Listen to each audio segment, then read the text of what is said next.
Tadi Pak Sar sudah menyampaikan banyak hal tentang disiplin positif. Ya, mungkin disiplin positif ini Bapak Ibu nilai-nilainya bisa kita ambil dari nilai profil pelajar Pancasila yang melingkupi 6 dimensi profil Pancasila Bapak Ibu. Itu adalah poin-poin dari disiplin positif. Ya, dan ada juga beberapa ahli yang mengemukakan pendapat mereka tentang disiplin positif itu apa saja. Nah, cuman ahli tersebut isi daripada nilai-nilai disiplin positif itu semuanya ada di dalam nilai karakter yang terdapat di profil pelajar Pancasila Bapak Ibu. Nah, seperti itu. Jadi untuk bagian saya yang perlu saya sampaikan, ini Bapak Ibu bagaimana cara kita mengenal karakteristik dari siswa kita Bapak Ibu.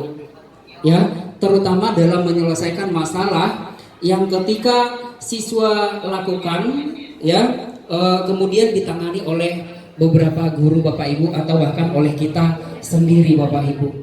Ya, nah kita juga harus melihat jeli bagaimana kenapa siswa itu bisa melakukan kesalahan. Ya, tergantung kesalahannya, apakah itu kesalahan besar, kesalahan menengah atau kesalahan kecil Bapak Ibu. Yang namanya manusia, yang namanya anak, ya bahkan kita sendiri Bapak Ibu, ya bisa melakukan kesalahan. Nah, kesalahan itu bisa kita lakukan karena ada sesuatu yang tidak terpenuhi di dalam diri kita Bapak Ibu. Makanya kita melakukan kesalahan atau permasalahan tertentu Bapak Ibu. Nah, kenapa? Karena itu tadi ada sesuatu kebutuhan yang tidak terpenuhi. Nah, kebutuhan apa saja itu kira-kira? Nah, kebutuhan-kebutuhan yang mendasar bagi manusia Bapak Ibu itu ada 5 kebutuhan dasarnya. Ya, yang pertama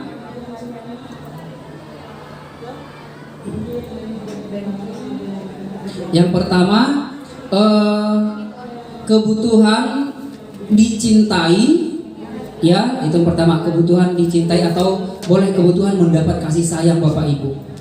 Ya, kebutuhan mendapat kasih sayang dan kebutuhan diterima itu yang pertama. Ya, mungkin saja anak-anak bisa melakukan kesalahan karena mereka kurang kasih sayang Bapak Ibu. Makanya Bu Mimi nih harus sayang sama siswa ya kan? Sayang banget ya. Nah, yang pertama kasih sayang dan rasa diterima. Nah, ini kebutuhan yang pertama, kebutuhan dasar yang pertama. Kebutuhan dasar yang kedua, kesenangan. Ya, bisa saja anak berbuat kesalahan karena kebutuhan kesenangan yang ada dalam mereka tidak terpenuhi Bapak Ibu. Ya, contoh kasus siswa ketika di kelas belajarnya itu suka mengganggu orang, ya, yang mungkin itu adalah salah satu dampak dari salah satu kebutuhan kesenangan yang dia tidak dapatkan Bapak Ibu. Mungkin gurunya ketika mengajar ya seperti pengajar konvensional Bapak Ibu, gurunya tidak menarik dan lain sebagainya. Ya, akibatnya dia merasa jenuh, bosan. Ya, jadi di dalam dirinya timbul rasa berontak Bapak Ibu. Ya, karena itu tadi tidak terpenuhi rasa senang di dalam dirinya. Nah, kemudian kebutuhan yang berikutnya ada kebebasan. Ya, nah mungkin siswa merasa kebebasannya terkekang Bapak Ibu. Mungkin kebebasan terkekang lewat apa? Ya, kebebasan lewat peraturan-peraturan yang sudah disediakan oleh kelas kita, peraturan-peraturan yang disediakan oleh sekolah kita Bapak Ibu. Ya, nah sama halnya seperti tadi Bapak Ibu, Pak Serbe ini tadi menyampaikan kontrol yang ada di dalam makhluk hidup itu adalah diri sendiri Bapak Ibu. Ya, jadi yang bisa mengontrol seseorang itu yaitu diri mereka sendiri Bapak Ibu, bukan orang lain. Sekuat apapun kita untuk mengarahkan seseorang, tetapi kalau jiwanya berontak, dia tidak bisa mengontrol diri, nah itu juga akan sia-sia Bapak Ibu. Jadi inilah usaha kita bagaimana caranya agar siswa tersebut ya bisa mengalahkan emosinya, bisa mengontrol dirinya ke arah yang lebih baik. Nah, seperti itu. Jadi kita nggak bisa memaksa. Nah, kemudian ada yang berikutnya penguasaan. Ya, penguasaan ini boleh kita lihat penguasaan itu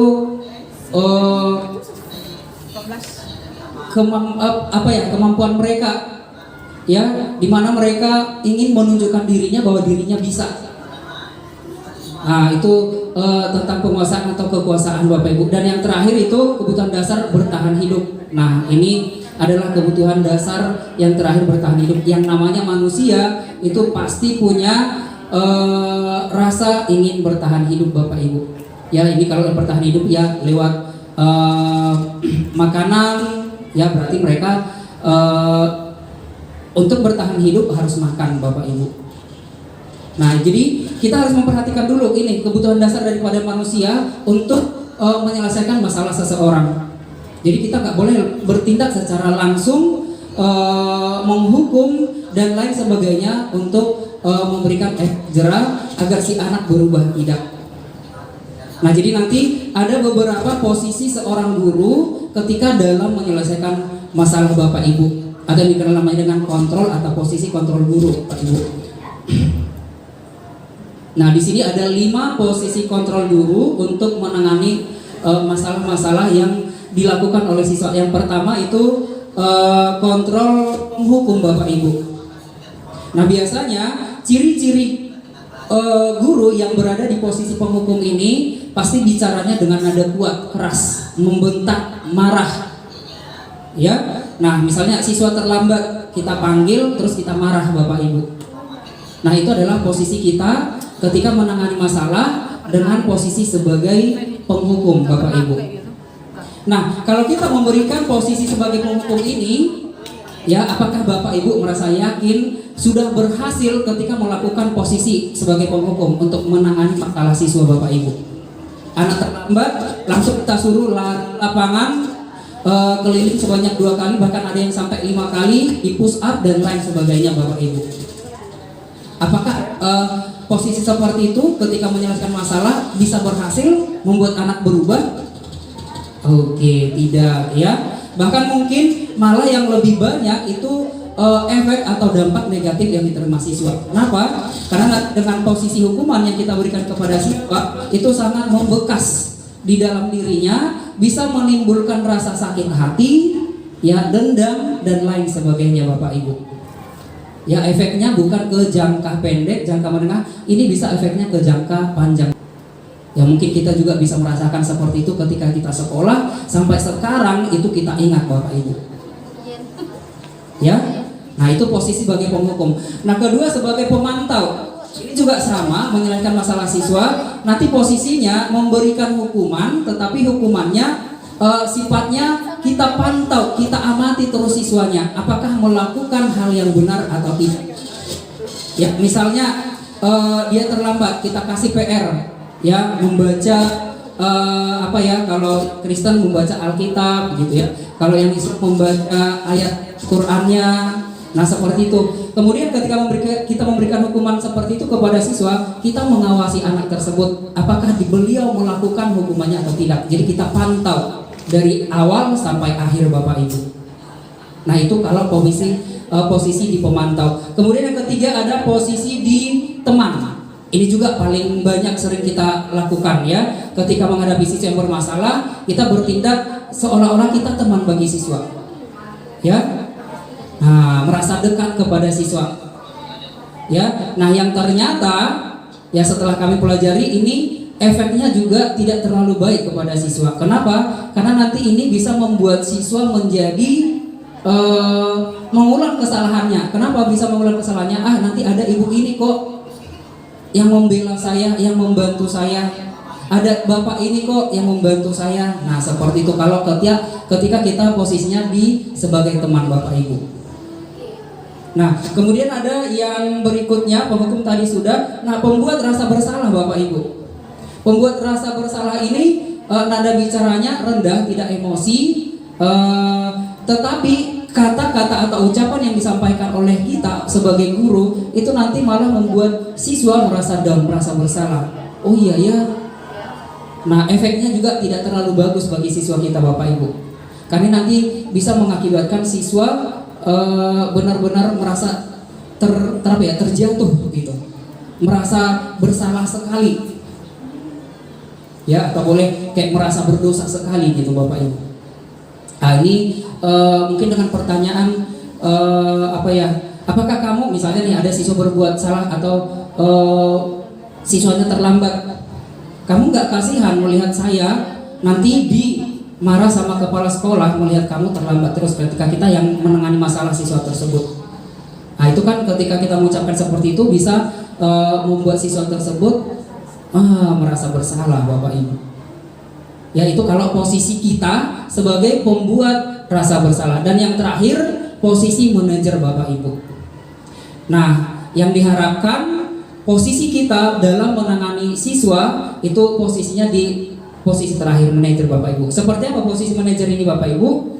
Posisi manajer ini adalah guru yang mampu terkadang-kadang bisa mengkombinasikan kontrol atau posisi kontrol yang sebelum-sebelumnya. Sebagai teman boleh, kemudian sebagai pemantau juga boleh Bapak Ibu. Nah cuman bedanya di manajer ini, dia menangani masalah dengan prosedur, ya, dengan prosedur atau dengan langkah-langkah Bapak Ibu. Ya, ini langkahnya dikenal dengan istilah langkah restitusi penyelesaian masalah segitiga restitusi Bapak Ibu. Nah, jadi ada langkah-langkahnya. Jadi tidak secara spontan hukuman yang kita berikan atau sanksi yang kita berikan kepada siswa ketika menangani masalah seperti terlambat langsung kita spontan, ayo lari, ayo push up. Ya, sepatunya tidak seragam, ayo buka. Kenapa? Karena ketika kita menyuruh siswa membuka, itu yang timbul kepada siswa apa? Efek malu Bapak Ibu. Ketika dia tidak menggunakan seragam atau alas kaki masuk ke kelas, yang mungkin saja nanti dia ditertawakan oleh temannya Bapak Ibu. Nah jadi yang timbul ke dia efek malu. Jadi nanti dia bisa merasa minder, bahkan bisa merasa down juga Bapak Ibu. Nah cuman ini juga merupakan satu dilema bagi saya. Kenapa? Karena sebelum saya belajar ini, ya posisi yang saya alami, penghukum terutama paling banyak Bapak Ibu membuat rasa bersalah, ya, kemudian kadang-kadang pemantau. Kalau yang posisi manajer ini jarang saya lakukan. Kenapa? Karena memang belum tahu seperti apa posisi manajer itu. Posisi manajer itu siswa ketika melakukan kesalahan, kita mencari solusinya bagi siswa Bapak Ibu. Jadi tidak dihukum, tapi solusi bagaimana cara-cara yang dapat kita berikan, kita lakukan agar si anak tidak melakukan kesalahan yang sama. Bukan hanya dari kita saja, kita boleh mengajak siswa untuk mencari solusi kesalahannya sendiri Bapak Ibu. Nah jadi seperti itu. Jadi di manajer ini tujuannya ketika anak bersalah, kita sama-sama mencari solusi yang bisa kita berikan kepada anak, penyelesaian permasalahan. Jadi tidak berupa hukuman. Misalnya terlambat Bapak Ibu, ya, nah solusi apa yang bisa kita berikan secara manajerial Bapak Ibu? Ya kita bisa nanya, anak kenapa bisa terlambat? Nah kalau sudah anak bisa menjelaskan karena telat bangun, kita selidiki lagi kenapa bisa telat bangun. Ya mungkin banyak alasannya, ya tidurnya kelamaan, banyak tugas dan lain sebagainya, atau terlalu banyak main game, ya kan akhirnya tidurnya terlambat, ya tidurnya kelamaan. Nah jadi kira-kira dengan kasus seperti itu, solusi apa yang bisa kita berikan kepada anak agar kejadian seperti itu tidak terulang lagi? Ya kalau banyak tugas, agar mengerjakan PR-nya lebih awal. Ya artinya tidak menunda-nunda waktu Bapak Ibu. Atau kalau karena terlambat bangun, kita bisa cari solusi yang lain. Dengan cara apa? Ya dengan cara orang tua disuruh membantu membangunkan atau lewat HP yang ada di HP, alarm, ya, atau boleh kalau ada saudaranya di rumah, kita minta bantuan dari saudaranya dan lain sebagainya. Memang secara teori sangat mudah, sangat gampang sekali Bapak Ibu. Cuman aplikasinya ini yang ini makanya saya katakan dilema juga sebenarnya bagi saya gitu. Bukan berarti saya pesimis Bapak Ibu, ya, tapi bagaimanapun ya ini adalah usaha yang dapat kita lakukan untuk mengubahkan siswa dari perilaku-perilaku yang tidak baik menjadi ke arah yang lebih baik, sehingga nanti siswa ini Bapak Ibu bisa kita kembalikan ke teman-temannya ketika sudah memiliki karakteristik yang lebih baik Bapak Ibu. Nah, seperti itu. Nah, jadi selanjutnya langkah restitusi, segitiga restitusi tadi itu ada 3 langkah Bapak Ibu untuk menyelesaikan masalah. Yang pertama itu langkah stabilisasi diri Bapak Ibu. Nah, seperti apa stabilisasi diri? Menstabilkan diri Bapak Ibu. Menstabilkan diri ini tujuannya untuk apa? Untuk menenangkan siswa. Karena ketika siswa berbuat kesalahan, dipanggil ke BP, dipanggil menghadap guru, dari perjalanan itu sudah merasa was-was, sudah merasa takut dengan kesalahan yang diperbuat. Ya, jadi kita harus menstabilkan dulu kejiwaannya Bapak Ibu, rasa ketakutannya. Ya, dengan cara apa? Dengan cara mengajukan pertanyaan-pertanyaan kenapa dia berbuat salah. Ya, kemudian kita bisa mengucapkan itu wajar, itu lumrah. Ya, yang namanya manusia pasti pernah berbuat salah. Itu adalah salah satu bentuk kata-kata yang fungsinya menstabilkan diri siswa kita Bapak Ibu. Ya, pokoknya yang penting intinya kita berusaha menenangkan siswanya dulu. Nah, setelah kita tenangkan lewat stabilisasi tadi, stabil itu, kemudian kita validasi tindakan salahnya. Ya, kita tanyakan kesalahan apa yang diperbuat, apakah dia benar-benar melakukan kesalahan tersebut. Ya, namanya juga validasi, memvalidkan, berarti untuk menanyakan apakah kejadian itu benar-benar dilakukan atau tidak. Nah, setelah itu Bapak Ibu selesai menstabilkan, kemudian kita validasi tindakan kesalahannya, kesalahan-kesalahan apa saja yang dia perbuat, kronologisnya seperti apa, itu validasi Bapak Ibu. Nah, sekarang kita cari solusinya. Solusinya lewat apa? Solusinya lewat langkah yang ketiga. Langkah yang ketiga itu adalah menanyakan keyakinan yang sudah dilanggar oleh anak kita. Ya, nah inilah yang sekarang ini saya terapkan keyakinan kelas. Jadi saya ada 3 kelas di kelas 9E, F dengan G. Masing-masing kelas khusus untuk pelajaran IPA itu keyakinannya kami sudah buat Bapak Ibu. Jadi istilahnya sekarang nggak ada lagi yang namanya peraturan, bukan peraturan tetapi keyakinan kelas. Ya, peraturan itu sifatnya sepihak Bapak Ibu.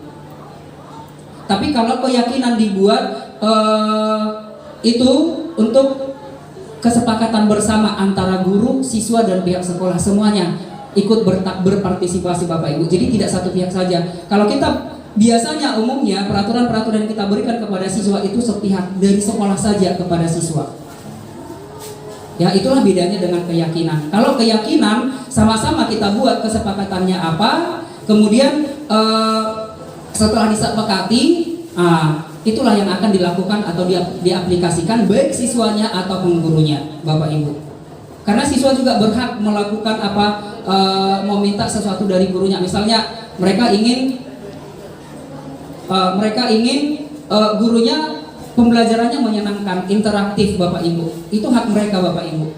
Jadi jangan kita menginginkan siswa seperti ini, sementara kita tidak ada memberikan sumbangsi kepada siswa. Ya gitu-gitu aja maksudnya Bapak Ibu. Ya. Nah, terus terang saya juga seperti itu Bapak Ibu yang pada awalnya. Tapi sekarang saya berusaha untuk berubah diri Bapak Ibu. Bagaimana caranya agar saya bisa menciptakan pembelajaran yang menarik, menyenangkan bagi siswa. Ya, karena kalau siswa tidak tertarik sebagus apapun gurunya, pasti itu tidak akan bisa diterima oleh siswa kita Bapak Ibu. Nah, itu kalau menurut saya, nggak tahu Bapak Ibu sekalian. Ya, jadi mungkin Bapak Ibu merasakan juga seperti yang saya rasakan. Saya ketika mempelajari ini lewat diskusi, lewat apa segala macam, saya sangat banyak sekali bertanya baik kepada fasilitatornya, saya sangat banyak sekali bertanya Bapak Ibu. Ya, tentang siswa kondisi siswa kita Bapak Ibu itu saya ceritakan. Bahkan saya bandingkan dengan video-video yang dibuat di PMM yang begini katanya memang sangat mudah sekali kita ikuti Bapak Ibu. Tetapi video yang dibuat itu sudah berupa settingan yang memang yang seharusnya seperti itu Bapak Ibu. Ya. Nah, itu adalah contoh buat kita bagaimana cara menghadapi siswa Bapak Ibu. Nah, terus di video itu yang caranya yang siswa yang dihadapi yang membuat kesalahan itu satu-satu orang. Kita hadapi berapa banyak Bapak Ibu. Sekali membuat kesalahan itu yang sampai 40 orang dan sebagaimana banyaknya Bapak Ibu. Ya, nggak mungkin juga satu-satu orang yang kita bahas. Bisa-bisa sampai malam pula kita pulang dari sekolah. Nah itu juga saya tanyakan Bapak Ibu. Tapi intinya dari Fasil Bapak Ibu, mari Bapak Ibu lakukan yang terbaik, lakukan sebisa mungkin. Itu yang beliau sampaikan. Ya, oke, demikian Bapak Ibu yang bisa kami berikan hari ini, walaupun hanya sedikit, mudah-mudahan bermanfaat bagi Bapak Ibu sekalian. Bapak Ibu juga bisa mengetahui posisinya ada di mana sampai saat ini, ya, ataukah masih bertahan dengan posisi itu, atau mau hijrah ke posisi yang terakhir tadi Bapak Ibu dengan menyelesaikan masalah lewat langkah segitiga restitusinya Bapak Ibu. Langkah ini Bapak Ibu bisa dilaksanakan tidak harus berurutan, ya, bisa lompat-lompat, yang penting tidak menghilangkan satupun dari ketiga langkah tersebut. Ya, boleh dari memvalidasi dulu baru masuk ke stabil, boleh dari stabil dulu masuk ke validasi Bapak Ibu. Jadi nggak harus berurut Bapak Ibu. Yang penting nggak langsung nomor 3, langsung tanya keyakinan, tidak. Kita telusuri dulu si anak, baru kita selesaikan masalahnya.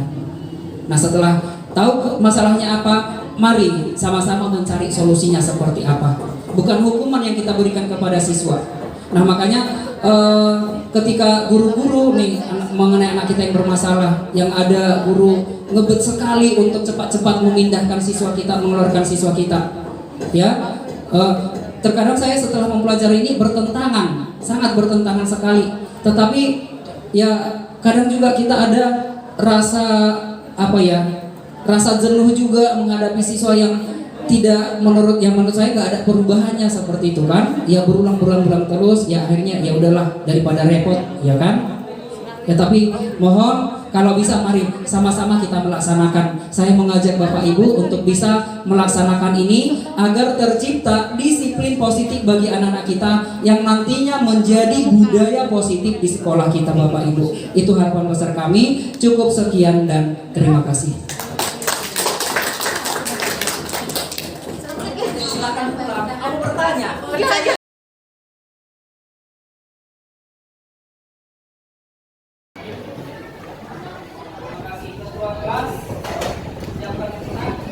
Bersiap, beri hormat. Selamat siang. Seperti pembelajaran kita hari ini, ya, terlebih dahulu membuka pembelajaran kita hari ini dengan doa. Coba siapa yang bersedia membuka doa? Baik, silakan.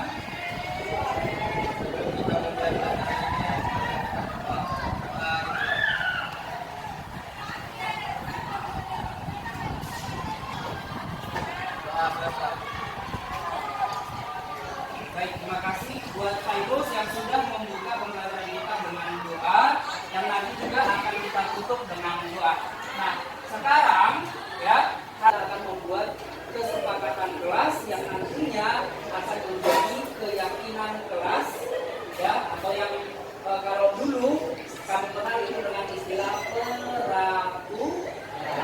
Nah, cuman kalau di sini nanti Bapak memberikan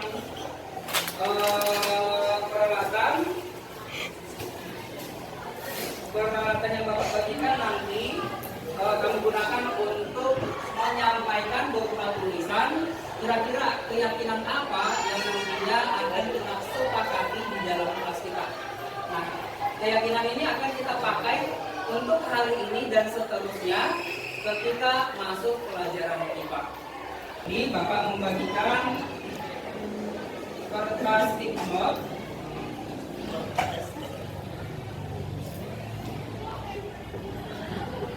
Bagi anak satu orang. Silakan.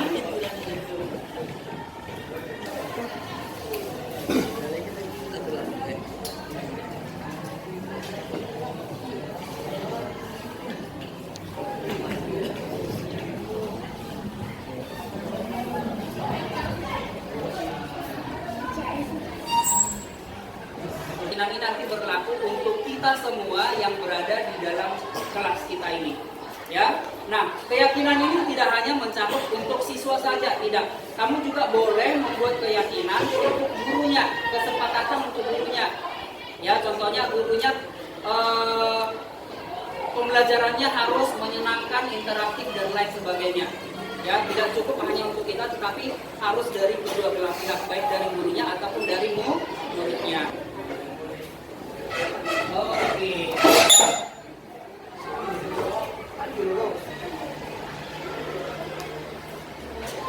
Kasih jarak biar